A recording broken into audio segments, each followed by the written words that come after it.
is born, weighing 6 pounds, 8 ounces.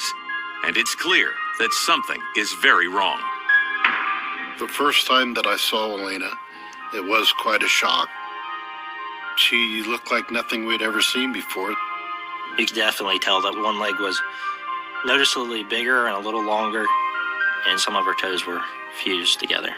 I was very concerned at the time, but I knew if I freaked out, everyone else was going to start worrying. Her skin had purplish marbling to it in a design, actually, kind of a checkerboard square. But before the medical team can even begin to assess the newborn's bizarre appearance, Elena suddenly stops breathing. I'm wondering if it's elephant. I was excited. Elena's lung has collapsed, and the medical team is racing to re-inflate it. It was the longest wait I think I've ever waded through, because we thought. Elena's lung has collapsed, and the medical team is racing to re-inflate it. It was the longest wait I think I've ever waded through, because we thought. Why has this happened? What have I done so wrong that I deserve this punishment? And our response to him was, this is not a punishment. You need to look at this as a gift, because that's what she is. But it's not long before the infant's disease begins to take on a life of its own, just like the doctors predicted. We noticed that her leg had gotten about double the size it was when she was first born. Andy is especially grateful for his parents' help when the size of Elena's leg begins to affect her development. It's Proteus syndrome, elephant man disease. Diagnosed Elena with a Proteus-like syndrome. Proteus syndrome is an extremely rare genetic disorder in which parts of the body mature abnormally. In healthy individuals, genes act as a set of instructions for the body. They tell it how to grow and function properly. But in patients like Elena, her genes malfunction, causing unusual development. The classic presentation of Proteus syndrome is the disproportionate overgrowth, and it needs to be asymmetric. So it's not that both your arms are affected or both your legs are affected, but it's really a patchy distribution of findings, as well as skin lesions that are abnormalities of the blood vessels, veins, or arteries. I learned about that. So this disorder is extremely rare, and it's pretty devastating. The one thing that most patients with Proteus struggle with are the physical deformities that are caused by the syndrome. It's the same disease that afflicted Joseph Merrick, the Elephant Man, and the subject of the well-known film. He died when his head grew so big that the weight of it snapped his neck. It sounded like it was out of a sci-fi movie. I just remember with the Elephant Man when I was younger, they'd take his growth out and it would eventually come back too, and things on him would change. It seemed like the stories were kind of close. It takes a good bit to scare me. It was a moment of shock. I think there's her limb asymmetry, or the unequal size of her legs, will continue to worsen over time. That's unfortunate.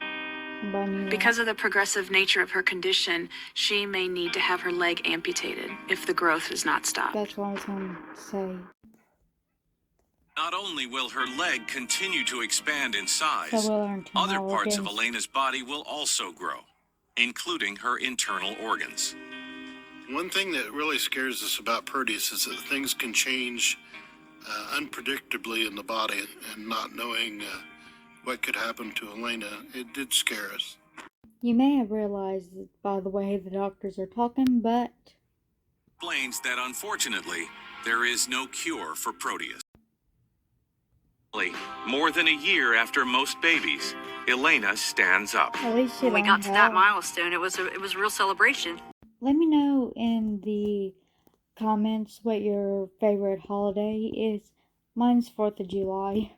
Hey guys, welcome to Mystery Diagnosis. I did my video on my family day, but I accidentally deleted it, so I'll do it next time. For people that are new on my channel, I usually do blood vessel and heart conditions and bone conditions. I can do brain, but I don't feel comfortable doing reproductive conditions on YouTube. I'm afraid I'll get in trouble. As for eye conditions, for me that's just gross. No offense to people that have them, but for me the eyes are like solid yet kind of gushy, so it's kind of disgusting. I occasionally will do videos on like the stomach and lungs, and I'm talking about like the medical videos.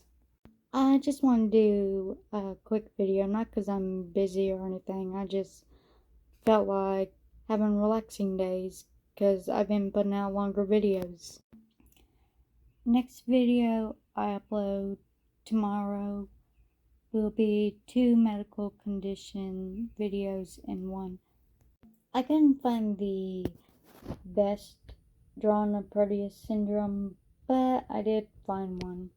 And for new people on the channel, the reason I do drawings of the conditions is because I feel like it's an invasion of privacy if I put up a real picture, and because it's medical, I'm afraid YouTube won't allow it on YouTube. Because it would be considered gory. And as for why I don't show the videos to Mystery Diagnosis or other medical conditions, it's the same reason. I don't want YouTube to take off my videos because of gore. And it'd be a lot of work to censor every pixel anytime there's something medical going on that involves some like surgery. It'd be fine me doing that for a picture, but you couldn't tell what it'd be in the thumbnail. As for in the videos, no, that would be like pausing every second just to pixelize something medical procedure like surgery. Make sure you like and subscribe, and I will see you in the next video.